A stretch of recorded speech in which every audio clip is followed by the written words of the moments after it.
Menteri Investasi dan Hilirisasi yang juga CEO Danantara, Rosan Roslani memproyeksikan kinerja investasi nasional pada 2026 akan tumbuh lebih tinggi dibandingkan tahun 2025 dengan penanaman modal dalam negeri menjadi penopang utama.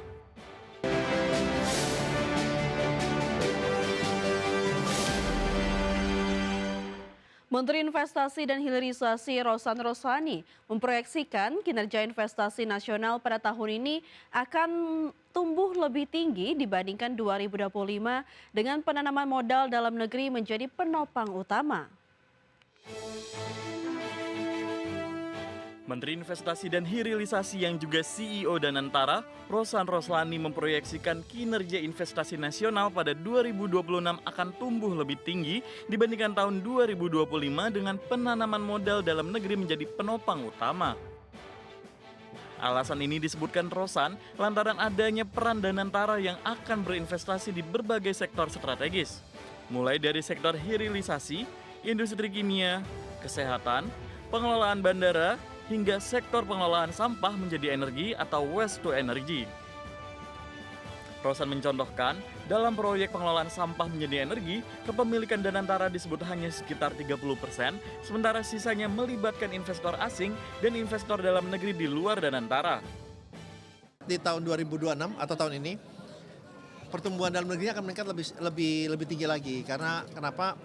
Ya karena ada faktor Danantara yang akan investasi di beberapa sektor, baik itu di hilirisasi, di sektor chemical, di sektor healthcare atau kesehatan, di plasma darah, kemudian juga di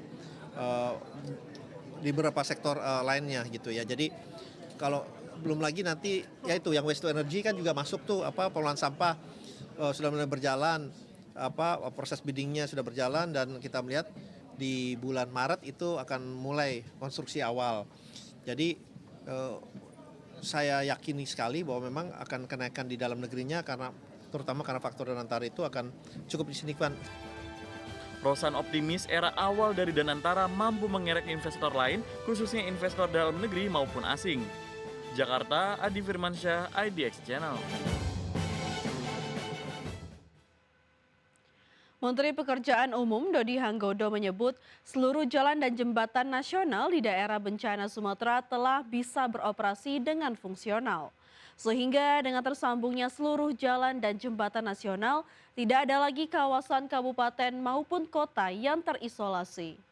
Meski demikian, Dodi mencatat masih ada 2.000 jalan dan jembatan di desa dan kecamatan masih terputus, di mana pihaknya baru mengerjakan 15% jembatan dari seluruh yang rusak. Dengan demikian, masih ada sekitar 80% yang masih perlu dikerjakan. Adapun saat ini, Kementerian PU tengah menyiapkan penanganan permanen secara bertahap terhadap 7 jembatan dan 28 titik longsor di ruas jalan nasional yang terdampak. Ini kan sudah kira-kira hari ke-52. Semua jalan dan jembatan nasional alhamdulillah sudah tersambung semua. Beberapa jembatan nasional yang memang rusak parah seperti Tarutung Sibolga kita akan kerjakan permanen, nggak bisa fungsional, harus permanen. Tapi sudah bisa dilalui. Pemirsa, Menteri Keuangan Purbaya Yudi Sadewa angkat bicara terkait rupiah yang ambles mendekati level 17.000 per dolar Amerika. Purbaya menepis anjloknya nilai tukar rupiah tersebut akibat respon negatif pasar terhadap isu Wamenkyu Thomas yang dicalonkan jadi Deputi Gubernur Bank Indonesia. Menurut Purbaya, pergerakan rupiah bergantung pada fundamental ekonomi.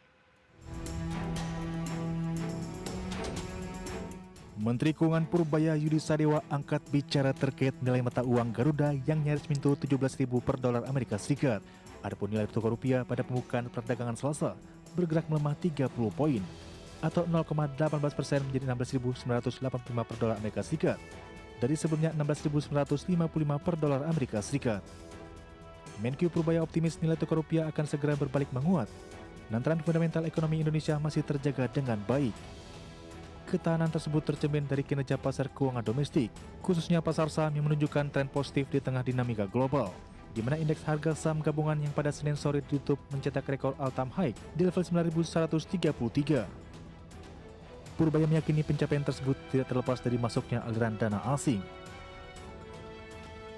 Dengan meningkatnya arus modal asing, suplai dolar Amerika Serikat di dalam negeri akan bertambah, sehingga berpotensi mendorong penguatan rupiah dalam waktu dekat. Kalau indeks naik situ pasti ada flow asing masuk itu juga kan, nggak mungkin domestik sendiri yang bisa mendorong itu ke level yang seperti itu. Jadi tinggal tunggu waktu aja rupiahnya menguat juga karena suplai dolar akan bertambah. Jadi ini mungkin sebagian spekulasi ketika Thomas akan sana, orang spekulasi dia akan apa, independensinya hilang. Saya pikir nggak akan begitu. Nanti kalau begitu insaf juga langsung menguat lagi rupiah karena fondasi ekonominya kita akan jaga supaya semakin membaik ke depan. Pertumbuhan ekonomi akan semakin cepat.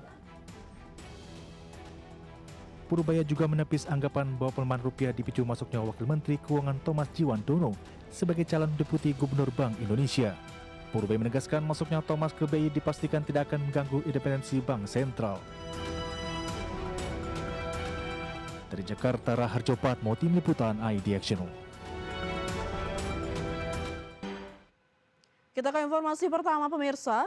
Menteri Sekretaris Negara Prasetyo Hadi membenarkan bahwa nama Thomas Dwiwandono masuk dalam bursa calon Deputi Gubernur Bank Indonesia. Meski demikian, Prasetyo menegaskan bahwa Thomas bukan satu-satunya nama yang diusulkan masuk ke jajaran pemimpin bursa efek Bank Indonesia. Menteri Sekretaris Negara Prasetyo Hadi mengungkapkan nama Wakil Menteri Keuangan Thomas Jiwandono masuk dalam bursa calon Deputi Gubernur Bank Indonesia. Selain Thomas, ada beberapa nama lain yang diusulkan menjadi calon Deputi Gubernur Bank Indonesia. Menteri Sekretaris Negara menjelaskan nama-nama tersebut diusulkan karena Deputi Gubernur Bank Indonesia Juda Agung yang mengundurkan diri. Namun, ia tak menjelaskan alasan Juda mundur.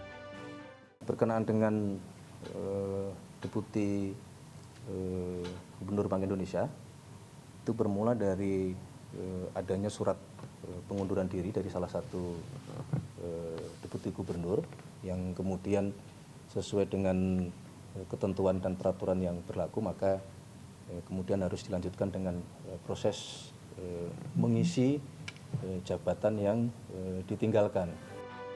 Prasetyo menambahkan, adapun surat presiden kandidat calon Deputi Gubernur Bank Indonesia telah dikirimkan ke DPR RI. Setelahnya, para kandidat yang diusulkan akan menjalani proses fit and proper di DPR RI. Jakarta, Indra Setia Budi, Novan Dwi, Yudi Permana, IDX Channel.